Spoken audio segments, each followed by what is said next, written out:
Hello and welcome to this emergency edition of the 538 Politics podcast. Jeff Sessions has been fired, or at least asked to resign by the president, as his letter puts it. We're still in the process of processing the midterm election results, crunching the numbers and looking at the trends, and we are going to have more coverage of the election for you tomorrow. But these events call for an emergency podcast, so we will answer that call. And here with me to do that are managing editor Micah Cohen. Hey, Micah. Hello, Galen. Tired enough yet?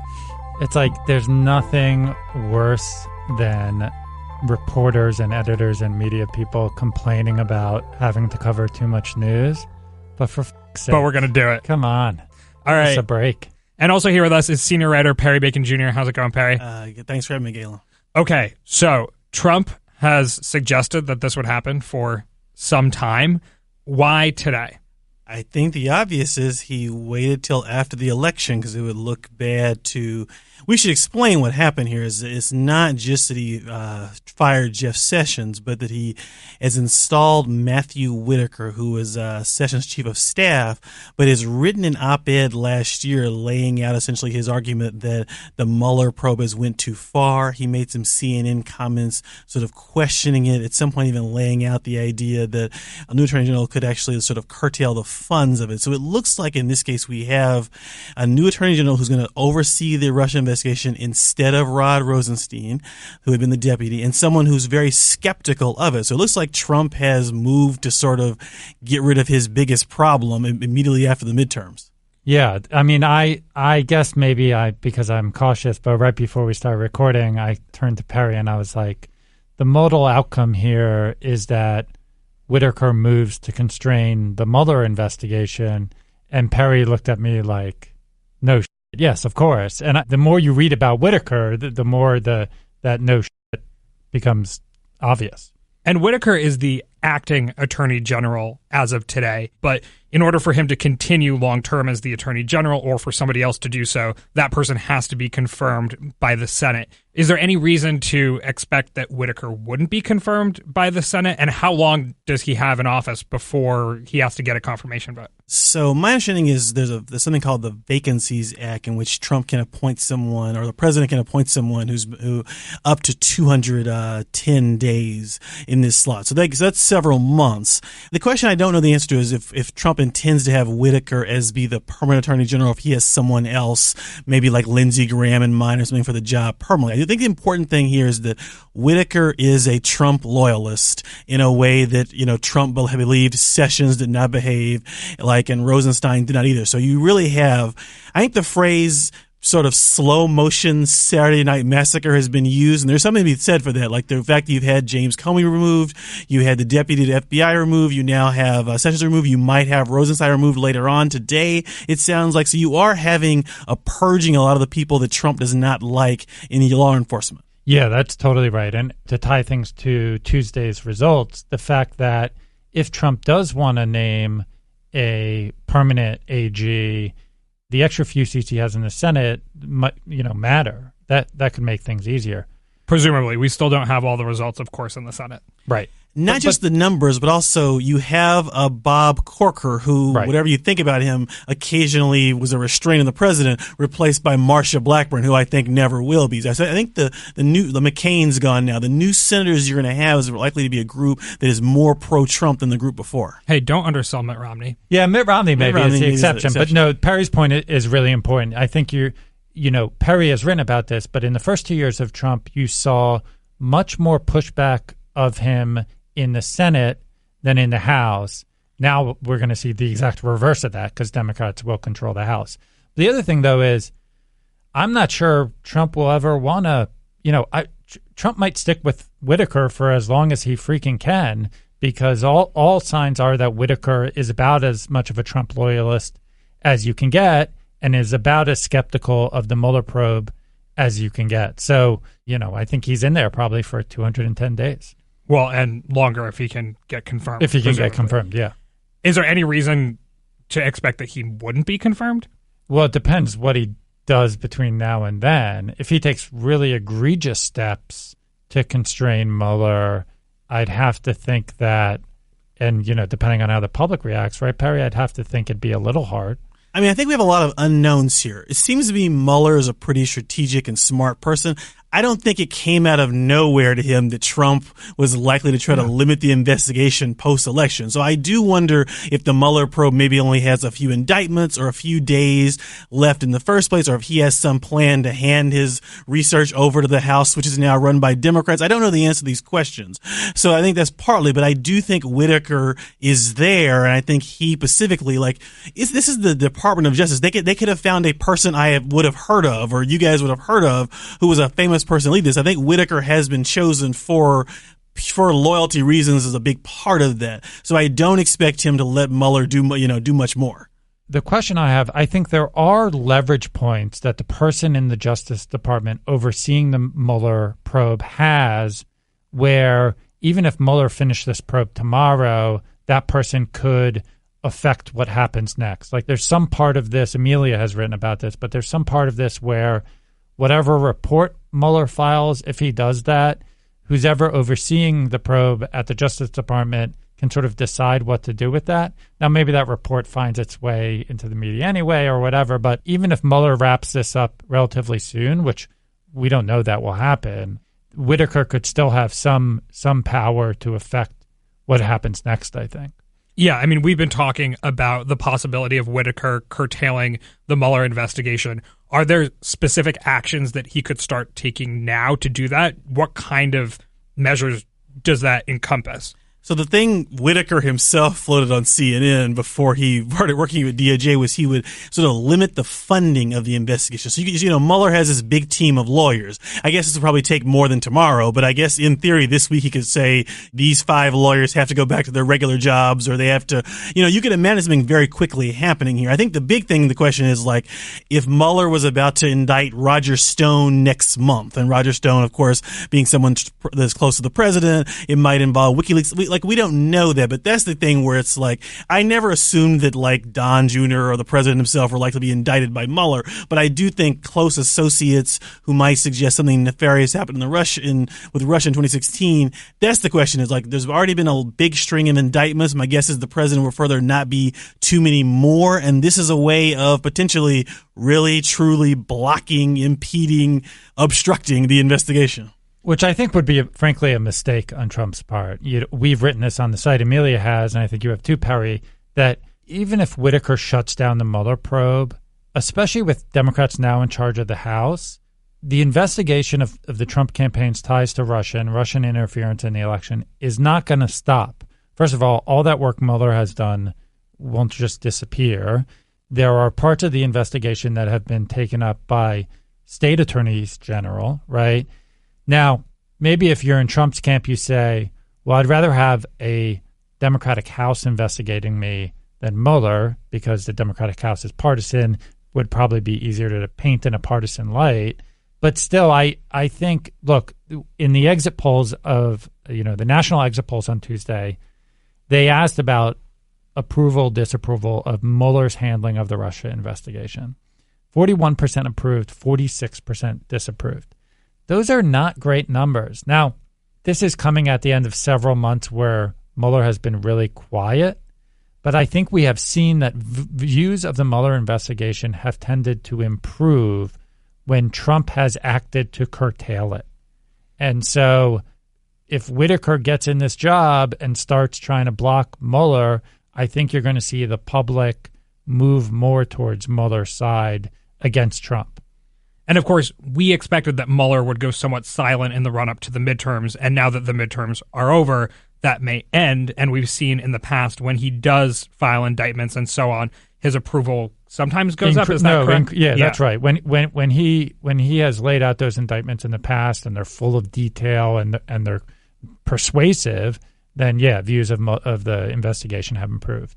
I guess the question I would have would be: does Trump care about polls and politics right now. He managed to fire someone the day after the election, so he has the maximum 2 years possible until he has to go before the voters again. So I do think, and you've already seen, what surprised me the most is that I've seen so far is, for a while, the Republican senators, remember last year Trump was really attacking Sessions and Lindsey Graham, John Cornyn, a lot of his former colleagues. Remember, Sessions was a well-liked senator, for a long time. But today, all I've seen is it was basically, Jeff Sessions had a nice career, Lindsey Graham said, and it's, I applaud, and the time has come. And I think that tells you, this is the story about what we saw yesterday, which is those Senate races, which is that we are now the Trump, the sort of Trump takeover of the Republican Party, I think we could argue is pretty full now. And I think a good example of that is Sessions has carried out the Trump policy agenda pretty intensely, and he got sort of nothing for that. He was fired not even 24 hours after the election was over. He no mercy whatsoever, which tells you, Trump wanted loyalty, and the party is accepting Trump's view of that. We should spend at least a little bit of this podcast talking about this. But one, I think the point Perry just made is important, which is whatever Trump's Republican Party is, policy is not an important part of it. It's about loyalty. It's about personality and tone and who you're against. But let's talk for a second about what Sessions did at DOJ. I mean, I think you'd have to call him one of Trump's most successful cabinet members, right? Yeah, in terms of trying to curb immigration, legal and illegal and some extent legal immigration, in terms of trying to identify with the Trump coalition, they fought affirmative action. The Obama Justice Department tried to really increase scrutiny of police departments. The Sessions backed off on that. He tried to prosecute pot more. He was very skeptical of Islam. He was very, if you look at his actual policy views and you compare it to what Trump campaigned on, the kind of identity politics of Trump, I think, has been best executed of all the cabinet members by Jeff Sessions. Jeff Sessions is very, a lot of people on the left are, whatever they think about the rule of law, are very happy to see Sessions go because they hated his actual policy decisions. But I don't think they wanted to let him see him go for this particular reason. Again, I'm just repeating something Perry wrote, but it's Sessions brought white identity politics to the Department of Justice, where it is pretty amazing where while before the Department of Justice would act or sue or whatever to protect the rights of minority communities or historically disadvantaged communities, the Sessions Justice Department moved that much more towards protecting the rights of the Trump coalition, white people, religious people. That combined with just a general more kind of law and order crackdown on drugs and all that kind of stuff, he moved that department 180 degrees, and it's all just well, who gives a shit? You said that Trump's Republican Party cares more about personal loyalty than policy. And Perry, of course, you mentioned that we did not see a bunch of senators today speaking out against this move. Does that follow as far as the voters are concerned? Is there any part of the conservative movement that really liked Jeff Sessions and is sad to see him go? Or is it all about loyalty to Trump and, hey, Trump didn't like you, you recused yourself from this investigation, and so you got to go, even though you have kind of held up the mantle of a big part of this conservative movement for decades? Oh, come on, Perry. There's going to be a conservative revolt against Trump in defense of Sessions. The voters will make their voices heard. So there's a reporter named Caitlin Collins who works at CNN. She covers the White House, and she's from Alabama and has some sources there. And she tweeted out before I came on, by the end, the attacks on Sessions by Trump had worked so well and were so effective that when, in Alabama, people who used to be like Sessions were like, maybe you should move on. Are you doing the right thing? Why have you defended the president enough? So even in his own home state that elected him senator repeatedly, he had lost it. I would be curious. I think there are some policy lines that are interesting here. Think tankers maybe who are sad today? I think not on this issue. I do think if Trump fired Jim Mattis, for example, I do think there's some questions about, and he tried to install John Bolton as defense secretary, I think there'd be some debate about, do we want this kind of person? I don't think the Republican Party is post-policy at all. I just think in this case, the assumption is Whitaker will have conservative views on law and order. I think the assumption is Whitaker will be good on all the issues they want, plus will be anti-Russia investigation. Oh, I think the Republican Party is post-policy. I mean, I think there are people in D.C. and in these think tanks and in Congress who care deeply about this stuff. But like the voters, I don't think they care. Perry mentioned some other staffing shakeups that we might see in the White House now that the midterms are behind us. So let's talk about that. But before we do, let me tell you that today's podcast is brought to you by Bixler Jewelry. Bixler is partnered with hundreds of enterprises to create officially licensed fine jewelry collections featuring handcrafted designs and custom-made styles to capture the essence of your favorite sports teams, television shows, films, and so much more, including jewelry specifically designed for your school spirit. With offbeat designs and over 230 years of rich history, they have school spirit down. They have collections from the Big Ten, SEC, ACC, Big 12, Pac-12, U.S. Air Force Academy, and more. For 20% off your first purchase, visit Bixlers.com and enter code 538 at checkout. That's Bixlers, BIXLERS.com with promo code 538. That's the numbers, not the letters, 538. Bixlers.com, promo code 538. Okay, Perry, let's continue with your thought before the break. Who else is potentially on the chopping block now that the midterms are over? My understanding is the Homeland Security Secretary, Kristen Nelson, potentially, Jim Mattis, the Defense Secretary, Ryan Zinke, Interior Secretary, who has had some ethics issues.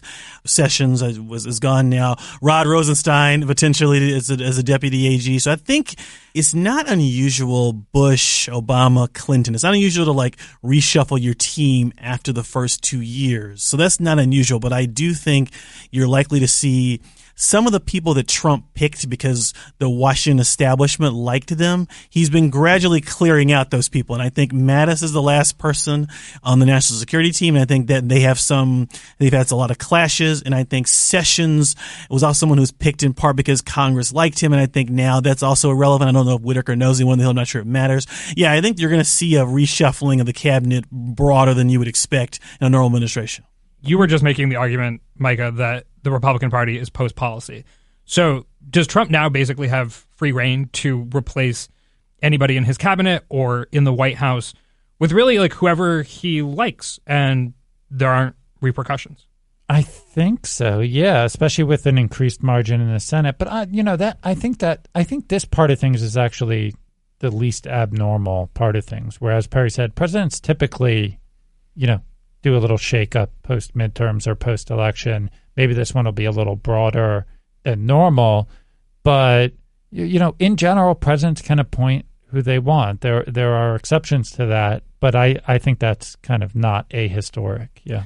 Let me disagree with Mike a bit here cut his mic off. The idea that the party is post policy. I think if Trump wanted to nominate someone to the cabinet who supported like a big infrastructure bill or who was pro-choice or something that was like, I think that the fact that the Republican Party is getting so much behind Trump has been because he campaigned as a different kind of Republican, but is governed as a Paul Ryan Republican. And they've liked that and they've sort of paid him back for that. I think this loyalty to him has like Mitch McConnell at a press conference today. Mitch McConnell was praising Trump. Oh, remember they had a lot of tension last year, but I think at some point McConnell has decided, I want judges. Trump delivers. I want to get more Senate seats. Trump campaigns and helps us out. I do think that Trump's alignment on policy has, the policy the Republican Party and the Hill likes has given him loyalty back. I do think the fact that Kavanaugh and Gorsuch were confirmed made the Senate more willing to sort of shuck Sessions and they'll accept Whitaker and these kinds of moves because the policy is going the way they want it to. No, I agree with all that. I just think it's definitely true that elected officials, and I would actually say this of both parties to some extent. Elected officials care about policy, but I think even they care about policy less than they say they do and less than is often portrayed in the media. Voters, though, I think if Trump nominated a pro-choice head of the Health and Human Services Department, I think he could get away with that. All right.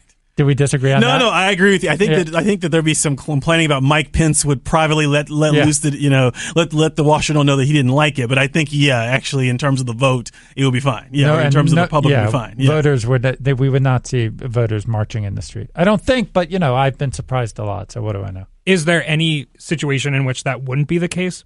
Is there a specific policy? Would it be immigration? Like if the Secretary of Homeland Security was replaced by somebody who supported, a much more liberal immigration policy, would that be a bridge too far?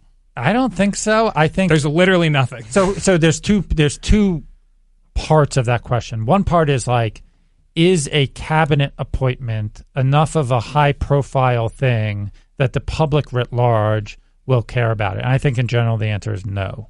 I think we all care about cabinet appointments, but average person on the street, I don't think could name 3 people in Trump's cabinet. I don't mean that in a derogatory way. It's just they have bigger and better things to care about. If Trump announced tomorrow total amnesty.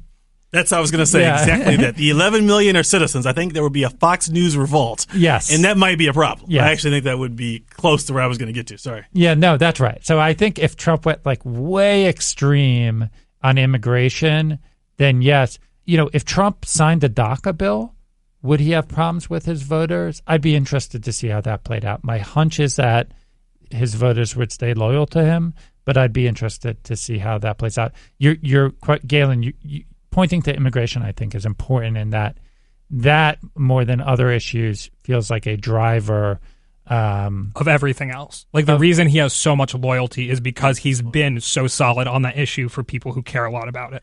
Even there, they've kind of forgot the wall.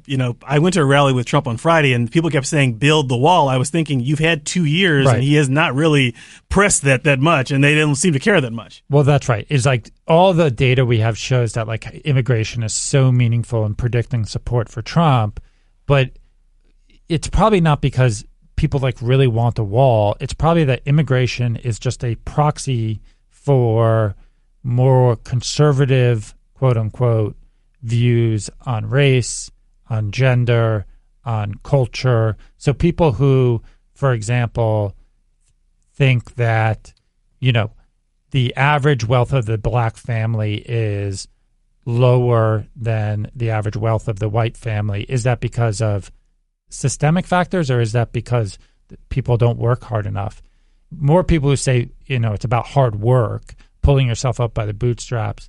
That kind of answer on the question is incredibly predictive of whether you are a Republican or a Democrat, whether you support Trump or not. And I think immigration is kind of the perfect issue where it captures all of that. It captures, do you have sort of a little bit of racial animus? Are you a flat out racist? Do you have kind of throwback views on gender? Immigration sweeps all that up into one issue, which is why it's such a meaningful variable and when we look at this stuff. Okay, we have gotten a little bit off track, but I think what this maybe serves to show is that Trump does have pretty broad range in terms of what he can do going forward in making staffing adjustments. So maybe instead of having an emergency podcast for every time he fires someone, you can kind of just use this podcast as a template. Just play it again. For what will happen. So the big question from Tuesday is there's a Democratic House. Yeah. What kind of constraint are they? You've had Pelosi throughout the campaign say, we will not impeach. And then earlier this week, she was we want to be bipartisan. We want to work with Trump a lot. He received that by saying, if you investigate me, we'll investigate you too in the Senate. And, so that was one thing. And then this firing, I'm sure they're not happy about. I do think you're going to have a test now of it seems to me that Trump has taken Pelosi's rhetoric and we'll never impeach you as an invitation. Well, we'll see how far I can stretch that out. I mean, I do wonder if there's an attempt to push out Mueller, what does that mean for the House of Democrats? I don't think they can just say, well, there's some gap between impeachment and doing nothing, but they haven't really said what they're going to do. They don't seem to be particularly organized about that. They don't even know who their speaker is going to be right now, despite, Pelosi's leader. They don't know who the speaker is right now. But that's the key question is the constraint is supposed to be the House Democrats on Trump, but I'm not sure they're organized, strategic, or ready to really do that. Yeah, the other thing, just in terms of how we're thinking about this news is, I think what we've been talking about, and the way you summed it up, Galen, is right, which is that Trump has broad range to do whatever the hell he wants with his cabinet. The news here, the important news here, isn't that Trump is replacing someone in his cabinet.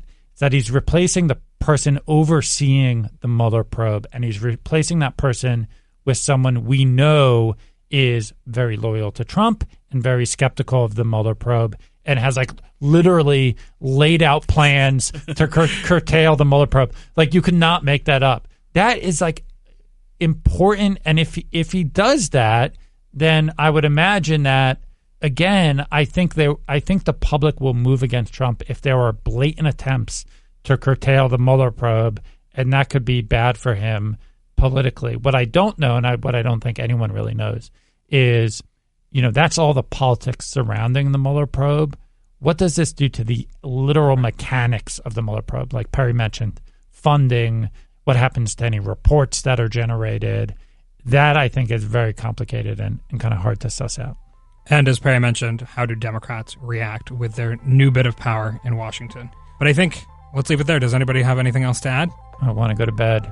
All right. Well, thank you, Perry. Thank you. And thank you, Micah. My pleasure. And as I mentioned, we have a lot more data to dig into, a lot more analysis to do of the midterm elections, which happened yesterday. It may already seem like quite a long time ago, given that the news does not stop.